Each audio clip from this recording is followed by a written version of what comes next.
கிறிஸ்துவுக்குள் மிகவும் பிரியமானவர்களே, இன்றைய வேத வசனம், நம்முடைய தேவனாகிய கர்த்தர் ஒருவரே கர்த்தர்.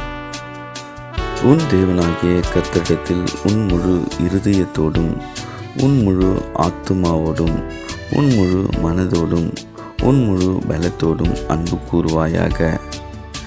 இதற்கு ஒப்பாயிருக்கிற இரண்டாம் கற்பனை என்னவென்றால், உன்னிடத்தில் நீ அன்பு கூறுவது போல் பிறனிடத்திலும் அன்பு கூறுவாயாக. ஆம் அன்புக்குரியவர்களே, அன்புக்கு மிக சிறந்த உதாரணமாக மோசே தேவனுடைய கட்டளைகளை பெற்று மக்களை வழிநடத்தி தேவ அன்பை வெளிப்படுத்தினார்.